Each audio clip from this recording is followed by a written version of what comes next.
Этот выпуск был создан при поддержке спонсоров на Патреоне. Если вам нравится то, что я делаю, и вы хотите получить дополнительные материалы, то переходите по ссылке в био. Всем спасибо. Также вы можете записаться на занятия Клэри. Приятного прослушивания или просмотра. Продолжим. Продолжим. Цены в Европе. Ты говорила про то, как дорого жить в Бельгии? Нет, мы говорили не про это. Нет, ты говорил, что у тебя было 3 типа вещи, и каково жить... Да, как с этим, как с ценами, интернетом и ковидом в Бельгии? Бельгия. Про цены мы сказали, очень дорого. Очень большие налоги также. Нужно отметить, правда, что в Бельгии по сравнению со Францией и другими европейскими странами налоги практически 50%. То есть 50% от твоей зарплаты забирает государство, что очень много и несоразмеримо вообще как с ценами в обычной жизни. То есть даже на еду и на транспорт, очень дорогой транспорт для людей, которые не студенты и не льготники. В общем, все такие вот мелочи жизни, они получаются очень дорогие. Так что Бельгия страна очень дорогая для жизни, плюс жилье. Как раз-таки после ковида у нас случился огромный кризис, я думаю, не только в Бельгии, а в Европе, жилищный кризис, и я почувствовала это на себе.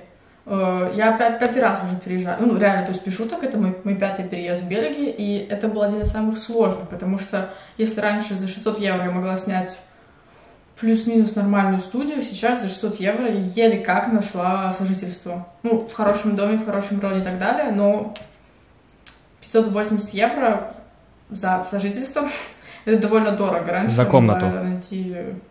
За комнату, да. Опять-таки, у меня тут дом, у меня сад есть, у меня отличный район и так далее, но у меня в любом случае было не очень много опций. Действительно было сложно. Было очень много людей, которые искали одновременно. У меня было ощущение, как будто я вообще не на квартиру, не хочу ни квартиру снять, как будто я на работу вообще меня берут, потому что буквально тебя интервьюируют. Собеседование даже, проверяют. Да, есть. Да, собеседование, тебя проверяют, твои досье, твои гаранты обязательно. То есть это всегда проверяли, как будто сейчас особенно, потому что слишком много желающих. Поэтому с кризисом жилищным... А есть такое, что приоритет местным людям? Конечно. Нет, местным людям я не скажу. У меня есть финансовый гарант, моя мама. Это абсолютно очень серьезная бумага, которая показывает, что я не человек с улицы, который пришел жить на пособие, а что за мной кто-то есть. Но конкретно у меня была ситуация, что мне написали, что вы хороший кандидат, но мы выбрали человека, у которого было 2 финансовых гаранта. То есть там больше такая ситуация. Финансовый гарант это что, если один финансовый гарант не сработает, то второй есть? Да, видимо, второй. Вот у меня тоже есть деньги. По факту мой папа тоже может быть моим гарантом, но просто это не нужно. То есть одна бумага нужна, по факту. Это очень сложно. То есть получить гарант это довольно сложно, Окей. Волокита. Ладно. Я понял. Еще момент бизнес меня интересует. Насколько это реальный вариант вообще в Бельгии? Слушай, я уже свой бизнес не открывала, но то, что я слышала, я работала в бюро, в одном дизайнере. Я там проходила свой стаж, свою практику, и там я осталась работать после. И то, что мне рассказывал мой босс, моя босс, как мы говорим по-русски, Мой босс. Моя начальница. Моя начальница, ладно. Феминитивы. Моя начальница. Окей. Она сама испанка, то есть она сама она хоть и европейка, но у нее не было этой карты ID, по-моему, изначально бельгийской, сейчас уже все есть. И она рассказывала, что ей государство довольно-таки сильно помогало. То есть в Бельгии относительно, опять-таки, я не могу судить лично, но по ее опыту... Ты говоришь про пандемию, а вообще открыть бизнес это реально в Бельгии? Не, я говорю про ее бизнес, я говорю про бизнес свой, про открытие бюро, дизайн интерьера, как она снимала с офис, в плане как снимала, арендовала свой офис и так далее. Она говорит, что она получила большую поддержку, то есть она взяла кредит именно на открытие бизнеса, и государство очень сильно помогло.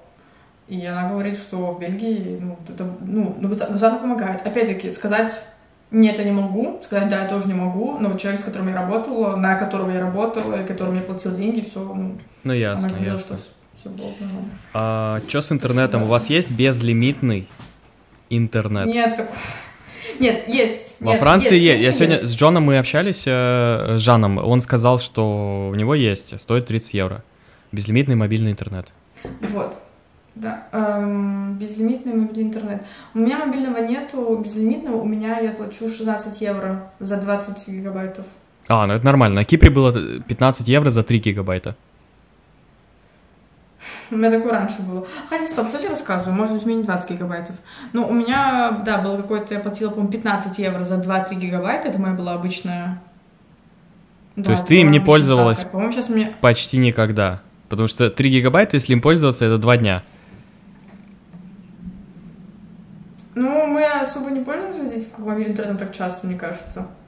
Ну, пользуемся, конечно, просто когда у тебя Wi-Fi дома нормальный, и, допустим, в твоей академии или где-нибудь на работе, то мобильным интернетом ты не так сильно пользуешься. Не, я просто по-другому взглянул вообще на связь, коммуникацию в России, потому что безлимитный интернет — это что? Это значит, что у тебя есть доступ до человека моментальный. То есть ты можешь в WhatsApp позвонить, в Инстаграме там как-то связаться и так далее. То есть, и мне кажется, тоже бизнес очень сильно от этого выигрывает, вот, от того, что сейчас не через почту уже переписывается, а в основном в WhatsApp, и ты сразу какой-то вопрос можешь быстренько решать. Вот. И я уже чувствовал, ну вот на Кипре ограничения в том плане, что я не могу, ну вот я иду по улице, хоп, я захотел поработать, сел, раздал интернет, на лавочке там поработал. То есть этот вариант, в принципе, исключен, и я уже чувствовал, что все, как бы без вариантов. Поэтому если бы я жил в Европе, я бы, наверное, платил вот эти 30 там, или 50 евро, но мне это по-любому надо. Ну, этот вариант такой есть, да? То есть это дорого, но существует, да, пакеты такие? Ну, конечно, есть, это очень дорого, но здесь просто другой взгляд на это. То есть в России, да, мы понимаем, что изначально дешевый интернет, и это очень легко, но просто здесь как будто бы, я не знаю, если изначально было это из-за денег или просто потому, что люди, возможно, более консервативные, если я могу так сказать. Но здесь нет такого, что ты постоянно в Инстаграме, что ты постоянно в каком-то ТикТоке, что ты постоянно на связи. Нет, люди спокойно к этому относятся, и я прекрасно вообще к этому отношусь. И то есть во время работы, да, то есть в рабочие часы, конечно, сиди, переписывайся, мейлы, WhatsApp и так далее, но быть 24/7 коннектированным, нет, такое невозможно. Да, я в Сербии тоже это заметил. 24/7 на связи. Да, в Сербии тоже, вот когда был, я купил там симку местную, и, то есть, друг меня там серб, ну, итальянец живет в Сербии, не суть, говорил, типа, а что ты постоянно в телефоне, а что ты там в WhatsApp там звонишь, позвони по обычной связи. Я такой, так, не знаю, я так привык, вот, как-то, да, уже, и мы реально, то есть я, вот, по крайней мере, я по меркам, ну, не знаю, в России, наверное, все так сидят, но когда я приезжаю в Европу, я просто не в адеквате, то есть я постоянно залипаю в телефоне. Я сразу выбиваюсь, я сразу то есть, постоянно что-то проверяю, постоянно что-то там делаю. Вот, и без интернета я себя чувствую, то есть когда я выхожу, это же тоже, а музыку как слушать? Типа стриминговые вот эти сервисы. Скачиваешь. А если я хочу найти конкретную вот музыку сейчас и послушать ее, она же не скачанная будет. Ну, слушай, извините. Нет. Да, нет, вот, блин, это вот такая русская тема, типа, сейчас мне. Вот. Нет, ну я не знаю, ты можешь, конечно, это все сделать. Это тоже такой момент, мне кажется, это... У всех есть Spotify. Это связано с менталитетом, то, что мы хотим в России, мы хотим все здесь и сейчас, потому что мы не умеем планировать, мы не можем планировать, мы не знаем, завтра может у нас обрушиться режим, условно, и все по новым правилам, и поэтому нужно прямо вот сейчас, прям моментально все делать, вот, поэтому... Ну, возможно. Но, слушай, ты еще говоришь про уровень комфорта, который мы имеем в Москве, в Питере и чуть-чуть в Новосибирске, чуть-чуть. Но в остальных же городах мы же нет такого. Это вот тоже московская тема. Я заметила по своей семье. Моя семья, когда переехала в Москву, они вот там в 2 года, получается, уже живут. Ну, есть у меня все равно такая тема, что типа, такси, типа, заказали, а мы больше не готовы, мы все заказываем. И я была удивлена, потому что... Приехали в Бельгию такие... Типа, вау. А почему такси не за 2 минуты приехало, а за 7? Да. Да, ну вот типа того. Мы тут вообще, я такси заказываю вообще в каких-то, знаешь, ситуациях прям Не, ну у вас дико экстренных. дорогое То есть, такси. конечно, тут... Да, очень дорого. Ну смотри, у меня есть сейчас, я нашла, короче, Ич. Это такое дешманское такси, нормально тоже, хорошее качество, все прекрасно. Но все равно, допустим, доехать до Икеи 16 евро стоит. 16-20 евро. 2000 рублей. И причем Икея, ну, типа, минут 20 на автобусе. У нас в чем еще проблема, что... Ну, нет, не 20-30. Проблема еще конкретно, если мы говорим про Бельгию, то есть во Франции проблема этой меньше. У нас очень плохо сконнектированы вот эти вот связи между транспортом. То есть, допустим, в центр очень легко добраться отовсюду, разумеется. Допустим, я живу в районе, и мне нужно было недавно вот ехать в другой район. Он вот здесь, он недалеко. Но у нас нету, как в Москве, этого ЦДМ, этих всех кругов. У нас такого нету. И мне реально приходится делать 2 пересадки, ехать вот так вот, где-то в центр, и потом оттуда вот ехать вот так вот. И такое вообще случается у нас просто постоянно. Вот это вот бельгийская тема, к сожалению, наша. Вот, и поэтому и такси дорого, и транспорт так себе. То есть вот и ты ездишь в центр, и вот это вот все. Ну да, вот, я поэтому... Наша такая особенность. Поэтому Да. я люблю в центре жить. Вот в Краснодаре, например, в центре. Снял квартиру в Питере тоже в центре. Потому что я, ну, в России как бы то же самое. Ну, в Краснодаре, то есть там нет никакого метро, и колец никаких нету, то есть там только на машине, и все ездят на машине, поэтому пробки. Да. Поэтому там единственный вариант жить в центре, вот, чтобы комфортно вообще там жить, пешком, на велике, это классно. Ну смотри, если мы говорим про Брюссель конкретно, это один из тех городов уникальных, в котором в центре никто не хочет жить. Там все работают, там все чем-то занимаются, ездят и так далее, но жить никто не хочет. Ну, туристов, Лучшие наверное, еще районы у нас... до ковида много. Туристов очень много, да, сейчас, конечно же, меньше, но все равно. У нас так сложилось, что центр сам вот исторически выглядит красиво, но вот район, то есть вот близлежащие к нему дома, они некрасивые, как-то заселены какими-то социальными жилищами, то есть это все очень как-то вот все какое-то темное, какое-то неприятное. Я сама там жила год в центре, это не лучшие мои воспоминания. Конечно, удобство очень себя подкупает, то есть ты 5 минут у тебя вот твоя академия, 5 минут там вот кафе и так далее, но ты все равно живешь постоянно в каком-то так себе атмосфере. Зато вот я сейчас живу как раз относительно далеко, все равно я довольно легко до сюда добираюсь, но этот район считается просто шик и, в общем, все самые... Ну, у тебя все там есть, наверное, белые, да? Тоже богатые, кофейни? Да. Ладно, мы это вырежем. Конечно. Мы это вырежем. Давай не будем... Это вырежем. Давайте мы это вырежем. Блин. Нет, вот это реально надо вырезать. Ну, короче, ладно, прости. Ну, блин, мы так между... Не все поймут. Нами разговариваем. Да. Ну, блин, эта тема толерантности вообще меня убивает. Ну, да. Давай, мы все продолжай. толерантны, но все равно так, типа, знаешь, немножко... Да, не, все. Короче, район, где я живу, хороший, чуть-чуть далековат, но считается хорошее расположение, хорошая атмосфера, люди. Ясно. Третий пункт у нас был... Ковид. Требует QR-код у тебя вакцинацию? С прошлой недели начали требовать. И для меня это просто большая проблема, потому что я не вакцинирована, и делать тесты каждые 2 дня за 30 евро, мне не очень сильно все нравится. И вот буквально с прошлой недели началась эта система, я пока что еще не успела сообразить. То есть, допустим, я слышала, что нас собираются ее вводить, и как это все собирались, и на прошлой неделе я как была занята своими делами, в какой-то момент я резервирую поход в спортзал, прихожу, и мне говорят, с сегодняшнего утра теперь нужно иметь QR-код. Я говорю, здравствуйте, типа, я вчера вечером зарезервировала, меня нигде не предупредили, вот прям нигде.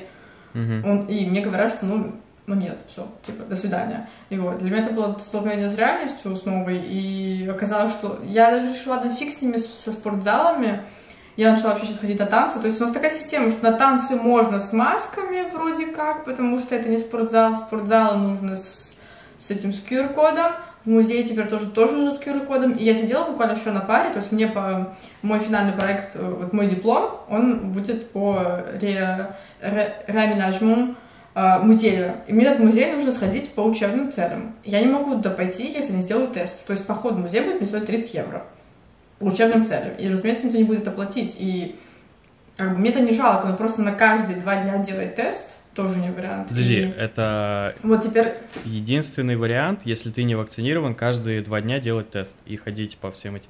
Подожди, да, а если конечно, ты не пойдешь и скажешь, что, ну, у меня уважительная причина, у меня нет денег, условно, на тест.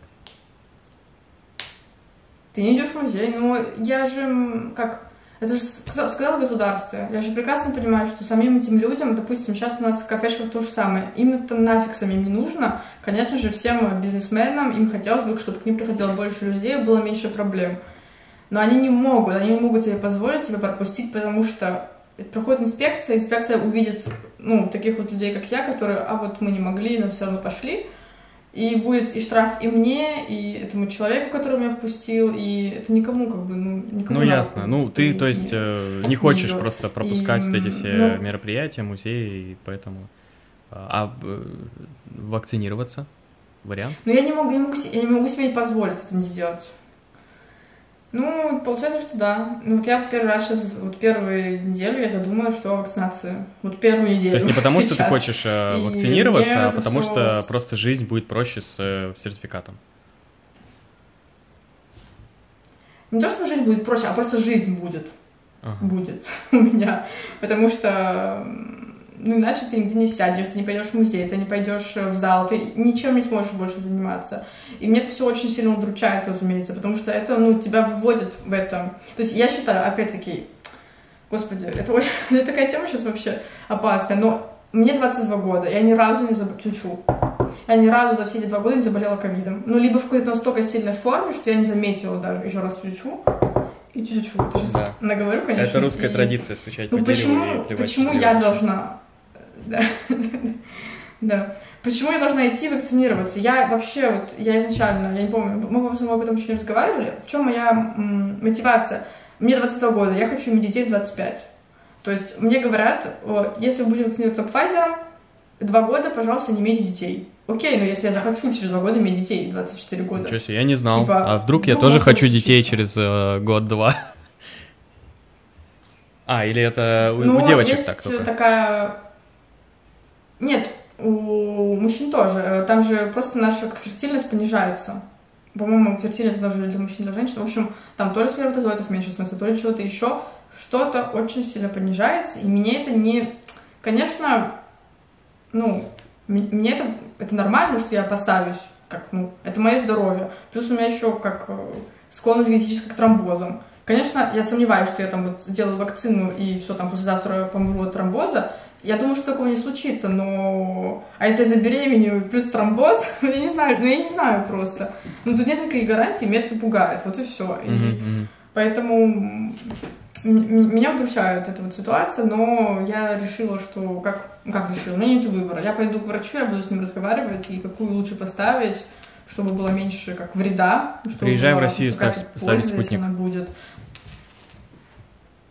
Я же для этого ездила, я хотела его сделать, я приезжала на 3 недели, я потом передумала, потому что ее же не принимают в Европе, а делать спутник, а потом, чтобы мне потом сказали, а сделайте Pfizer через полгода, и я такая с 2 вакцинами, здравствуйте. Ну, да, ни одну не хотела ставить, а тут 2. Ну, кстати, я вчера смотрел, к Варламову зашел, он в Париже себе поставил Модерну, типа там всем подряд ставят. И вот он себе спутника поставил России, Модерну, короче, теперь в Европе. Ну, ему особо, мне кажется, пофиг. Типа, он не думает об этом. Ну, или он... Ну, Модерна не очень хорошая репутация у нее. Не знаю, слушай, Ну, ладно. Меня просто пугает, что... Да, вообще не будем про это долго разговаривать, но... Да, мне по факту, я в такой ситуации, что мне придется, чтобы заниматься своей учебой, чтобы заниматься спортом, чтобы видеться с друзьями, потому что даже в кафе ты сейчас больше уже не сядешь. То есть, чтобы что-то делать, тебе нужен QR-код, и у нас его жестко проверяют. Ну, так что придется. Вот я про это и говорил, что Кипр в этом плане похож на Бельгию там, или на другую страну Европы, что, ну, если там условно в Бельгии такая ситуация с вакцинами, значит, это дойдет и до Кипра, и до любой другой страны. Вот. Да. Меня заблокировался экран. Да. Но будем надеяться, что все будет окей, и что будет возможность также легко ездить в Европу нам и иностранцам тоже в Россию, потому что я тут особо иностранцев не вижу. Ну, в Италии, в смысле, в Питере итальянцы есть, я вот слышал недавно в кафе. Вот, а так вообще мало, конечно. Да. Ну, конечно. Ну, слушай, вся история еще к тому, что у нас, по статистике, 80% волонийцев из Волонии, они вакцинированы. Мы живем в Брюсселе. Во Фландрии у них другие. То есть я живу в стране, в которой 3 действуют правила. То есть у меня есть одногруппница, которая до сих пор ходит в зал, потому что там у них типа нет ковида. А у нас в Брюссель как будто отдельная страна, отдельный город. Да, у нас бюрократия. Другие правила. Все, просто машина бюрократии, которая мучится, а со здравым смыслом это особо общего мало имеет. Ну да, логики ноль, и по факту, если уже столько людей вакцинировано, почему вы все равно делаете эти QR-коды? Для меня вот это вот, знаешь, что больше всего как удивляет, наверное, потому что если вы говорили, все будет хорошо, если поставить вакцину. Окей, мы поставили вакцину, почему до сих пор все еще нехорошо? То есть, не знаю, я понимаю, что люди, никто из нас, не знаешь, нет каких-то суперсил, там, какой-нибудь суперпауэр, чтобы предвидеть будущее, но какой-то, вот, знаешь, дискурс, он нелогичный, и это уже начинает немножко раздражать. Да, и... Но я думаю, так везде, во всех странах сейчас. Дело еще в том, что когда все полностью вакцинируются, вакцина, она не на всю жизнь, типа, давайте-ка еще раз вакцинируйтесь, второй раз, или, не знаю, другой вакциной, потому что, вирус там мутировал супер жестко, и все, теперь не работает. То есть это как бы, теоретически это бесконечно может работать, вот этот сценарий. Да. Да, очень грустно. Ты сказал что-то про Италию, я так думаю, все, самое время, про итальянцев, самое время рассказать, что я еду в Италию. Я еду на свои осенние каникулы, и я еду снова в Сицилию. Для меня это был вообще... Подожди, когда там... У меня был такой опыт. Как я пропустил, что ты была в Сицилии? В июле я была. А что я не видел? В смысле, я там сторис каждый день выкладывала. Не, я была в Палермо, и была в Чефалу, и была в Катании. Я была на вулкане на Этне. Я фото кучу выкладывала, по-моему. Не знаю, может, ты путешествовал сам в это время? Возможно, да. В связи с этим у меня к тебе вопрос, почему нет влога оттуда? Потому что в Турцию ты ездила, у тебя был влог. Я его не смонтировала. У тебя есть, да? Не смонтировала просто. Да. Лера, кто не знает, видеоблогер начинающий. Так что подписывайтесь на ее канал, ссылка в описании. Была у меня команда. Да, команда это, конечно. Слушай. Хорошо. Да. Как ты говорил, что вот мне очень нравится то есть мне нравится процесс снятия, и все, собственно, и процесс выкладывания этого видео, а процесс монтирования и вот всего меня не привлекает. И вот был бы человек, который бы, я, возможно, платила бы одна. Тебе нравится процесс снятия? Мне не нравится. Да, мне нравится снимать. Тебе не нравится? Почему? Как-то, понимаешь, я перфекционист, и у меня всегда есть ощущение, что я могу снять хреново, и из-за этого я переживаю постоянно. Я переснимаю, и это как-то какой-то, не знаю, нездоровая какая-то тема. Постоянно. Вот. Поэтому... Я могу тебя понять. Вот. Почему ты снимаешь видео тогда вообще? Начнем с того. Нет, я сейчас начал записывать видеоподкасты. Вот, видеоподкасты это лучше. Потому что я еще смотрю на весь процесс, на весь проект, на то, чем я занимаюсь, по сути, на мою работу, с точки зрения того, как это развивает меня. Когда я записываю влоги, это меня не особо развивает, потому что я, наоборот, лучше скажу, что меня сейчас развивает в видеоподкасте. Я говорю очень долго, там подкасты могут полчаса и час длиться, и это работа над речью. То есть я работаю над своей речью, и каждый подкаст для меня это вот прокачка речи. А когда я записываю влог, да, я что-то там чем-то поделился, что-то там заснял, но как-то это не особо эффективно, даже для изучающих. То есть им эффективнее будет это более творческая какая-то работа. Ну, да, может быть, но, опять же, мне этот навык особо не нужен. То есть мне нужен вот навык хорошо говорить, он везде нужен абсолютно, куда бы я ни пошел там. А вот записывать видео, то есть куда-то это, где ты будешь это применять. Вот. Так что я больше в формат говорения перешел. Понятно. Слушай, ну у меня есть такое, у меня есть желание поделиться с кем-то. Я часто же путешествую одна, ну как и ты тоже, ты меня прекрасно понимаешь.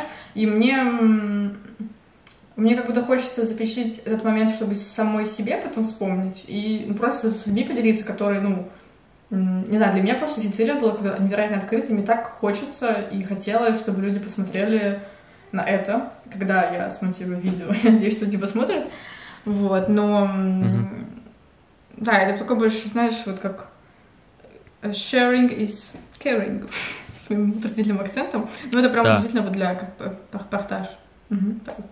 Но смотри, у меня есть как бы такой не контраргумент, контр-идея, что я вот, например, не хочу делиться. Почему? Потому что это... Ну, то есть я получаю опыт от первого лица. Нет, даже речь не о том, что это мое. Мне как бы без разницы смотрят люди. Даже мне приятно, что людям интересна моя жизнь. Но я понимаю, что опыт, когда ты сам в стране, когда ты смотришь, он настолько крутой, и это никогда не сравнится с тем, чтобы посмотреть видео. А когда ты показываешь какое-то видео людям, возможно, они сразу какие-то поспешные выводы сделают, что не, ну это не мое. Хотя ты показал там какой-то вот, не знаю, процент. Или же наоборот, там, ну, хотя если вдохновишь кого-то, да, может быть, это хорошо. Но идея в том, что я не хочу искажать и строить какое-то представление о стране, наверное, именно по картинке. То есть я могу что-то рассказать, у них тогда будет какой-то образ, они сами что-то надумают. Просто я сам, когда путешествую, я ничего не смотрю, ничего не гуглю особенно. Да. То есть я приезжаю, и я вот эти все достопримечательности, все это просто набрасывается вот так вот на меня, вся атмосфера, потому что я это нигде не видел. То есть я вот это состояние шока сохраняю на то, чтобы удивиться именно на месте, а не когда я смотрю там «Орел и решка» и вижу там, ну, мне все вот так вот разжевали, показали, вот. И я уже буду знать, то есть я поеду в это место, и я такой, ну это я видел там. То есть вот, идея в том, что я как бы сделаю, наоборот, даже лучше им, когда я им скажу: слушай, это очень круто, я очень тебе рекомендую, но ничего не покажу при этом. То есть они будут знать, что да, ну как бы Артем рекомендует, но они ничего не увидят, и они увидят это именно на месте уже, когда приедут. Вот, поэтому я влоги тоже перестал записывать. Слушай, ну это интересная позиция, но как будто бы хотелось бы надеяться все равно на какое-то критическое мышление у зрителей. Я думаю, что они смотрят твои видео, твои влоги не потому, что они хотят узнать все о конкретной стране или конкретном городе, конкретном месте, а просто потому, что они хотят посмотреть именно твое видение. То есть твою какую-то атмосферу, возможно. Не знаю, опять-таки, я когда смотрю какие-то влоги, мне обычно нравится человек, мне интересно, что именно вот он в этом месте для себя там почерпнул, увидел. Допустим, мне вот нравится, реально я какое-то время смотрела люди в Брюсселе, вот сейчас, что они здесь видят, что для них было интересно. Хотя я этот город, знаю, очень хорошо. И это, наверное, больше про какую-то, да, вот разницу в точках зрения, в нашем... Каждому же разно интересно, да? То есть кто-то приедет... Ой, ты меня слышишь? Плохая связь? То есть кто-то приедет в Брюссель, будет там пить пиво, там 3 дня не просыхая. А кто-то приедет и будет, не знаю, сходить по музеям и ездить в какие-то там загородные, не знаю, музеи или там парки и так далее. Ну, я скорее про это говорю. Не, ну да, просто я понимаю тебя точно. Я сам потерял вот смысл, то есть я не вижу смысла в том, чтобы делиться, хотя, конечно, у всех, я не могу за всех там решать, может, кому-то нравится смотреть влоги, но я просто вот именно сужу по себе, что я не смотрю никакие влоги, ничего такого именно про путешествия, потому что это, вот это удивление на месте, оно как будто у тебя просто забирают. То есть это даже, Да. Немного, как бы это назвать? Вот видишь, я живу в России, у меня тоже мне не хватает слов. Ничего хорошего в том, что ты как бы забрал у людей восторг, по сути, от того, что от чего они могли бы сами удивиться на месте. Вот. То есть ты украл у них восторг своим влогом, но... Ну, по-разному можно смотреть, ты можешь кого-то вдохновить, вот. Ну, у меня такая вот какая-то идея есть.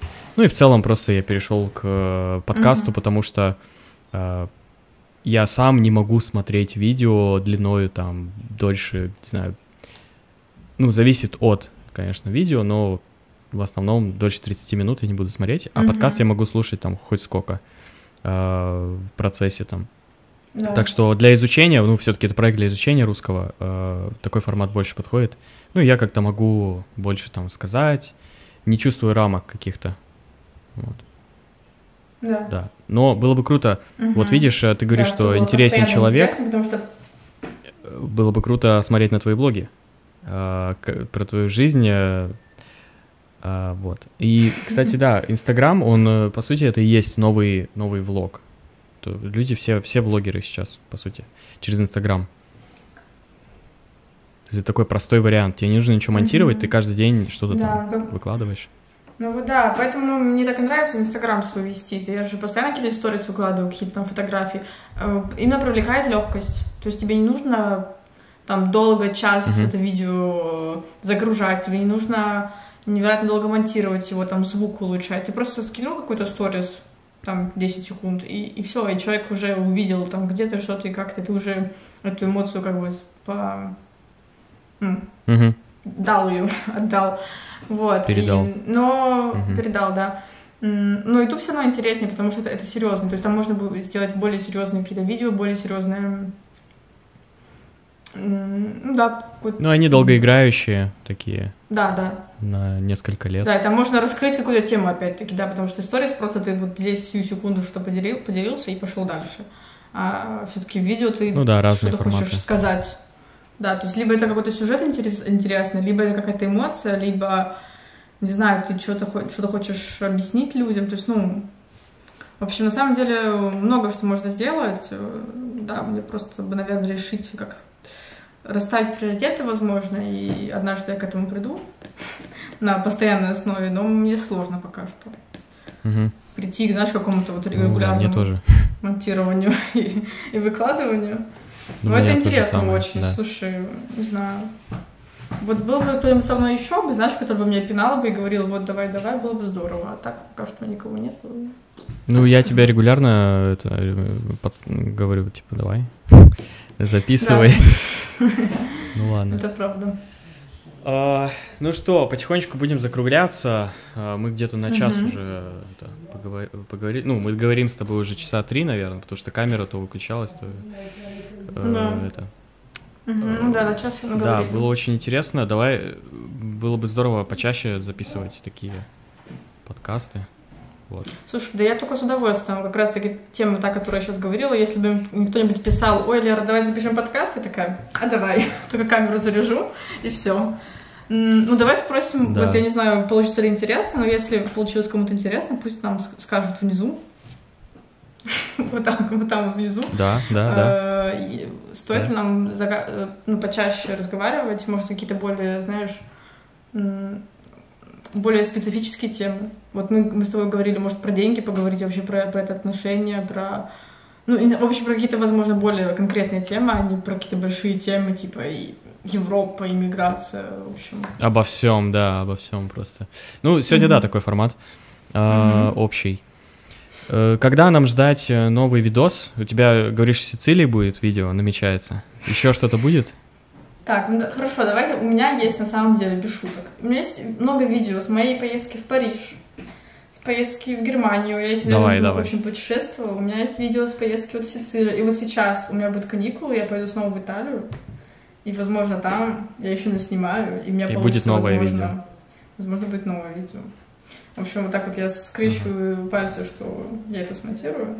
Ну, время есть у меня пока что. Суши. Давай, мы ждем. Не будь перфекционистом. Нам достаточно просто, что ты подряд их, знаешь, вот эти ролики закидаешь и опубликуешь. Да, сильно Вот. Главное начать. Да, ладно, рад был пообщаться. Я тоже. Как раз у меня вот и заряд заканчивается идеально просто. Да. Ну все, рада пообщаться была с тобой, рада была с тобой вообще увидеться, давно не разговаривали, и до следующего раза, я надеюсь. До следующего раза, да. Прощаемся со зрителями и... Ребята, всем пока. Пока-пока.